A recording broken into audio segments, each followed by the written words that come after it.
Tai kaip tik yra galimybė apžvelgti, kas yra padaryta per praėjusių pusę metų 2011 metais, atliekant įvairias reorganizacijas ir pertvarkymus ir kokį šiandien efektą ekonominį tai duoda.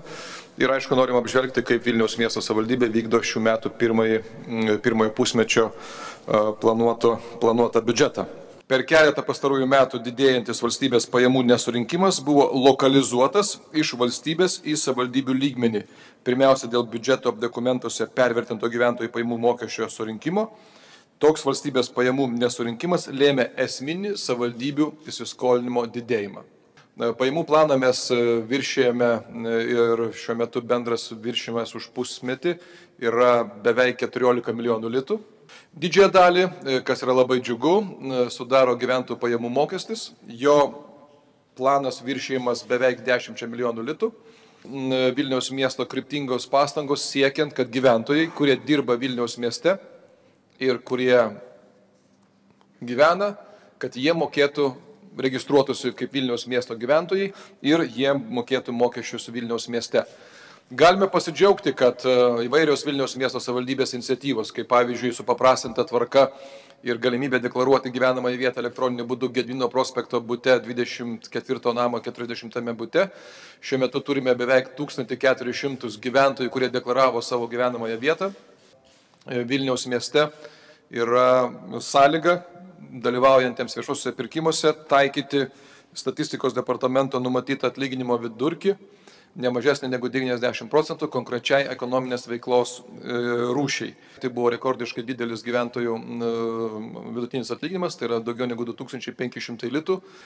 Tikrai dėl politinių sumetimų ir tikslų yra pažemintas gyventojų pajamų mokestis Vilniaus miesto gyventojams ir Vilniaus miesto gyventojai būtent ta prasme yra diskriminuojami ir tai yra taip pat vienas iš mūsų ginčo punktų su vyriausybė, kuris šiuo metu vyksta. Šiandien mes vykdome ir viršijame ženkliai pajamas praktiškai iš visų mūsų veiklos sričių. Kas tai lėmė? Tai pirmiausia tai, kad reorganizuodami seniūnijas nemažą dalį specialistų neatleidome iš darbo, o perkeliame būtent į tvarkos palaikymo struktūras, saugaus miesto departamentą, kurie atlieka darbą greičiau, efektyviau. Tokiu būdu mes turime būtent 400% didesnės pajamas, negu planavom už pirmą pusmetį. Mes taikome 1%, tai maksimalų nekilnojamo turto mokesčio tarifą tiems pastatams, kurie šiuo metu yra apleisti arba nenaudojami pagal paskirtį. Žemės sklypams, kuriuose yra apleisti ir netvarkomi pastatai ir žemė yra nuomojama, tai 10 kartų didės žemės nuomos mokestis. Šiuo atveju mes bandome kurti įmonių patrauklumą, bankams kredituoti ir kartu, kad įmonės disponuodamos šituo turtu galėtų spręsti savo finansinės problemas šiuo metu. Aišku, mes labai daug tikimės ir esame patenkinti, kad Seimas pritarė PVM sumažinimui nuo sausio 1 dienos. Tai vėlgi leistų pirmiausia nedidinti bilietų kainų, antra, tai padėtų be abejo viešajam transportui turėti didesnės pajamas ir tokiu būdu bristi iš tų skolų, kurios susiformavo per daugelį metų. Buvo apjungtas autobusų ir troleibusų parkas, tai yra, sakyčiau, istorinis įvykis, nes viršplaninės pajamos, vertinant pirmą pusmečio rezultatus, yra beveik 14 milijonų litų, o sutaupimai po reorganizavimo ir visų kitų priemonių, kurių mes ėmėmės, yra taip pat beveik 14 milijonų litų.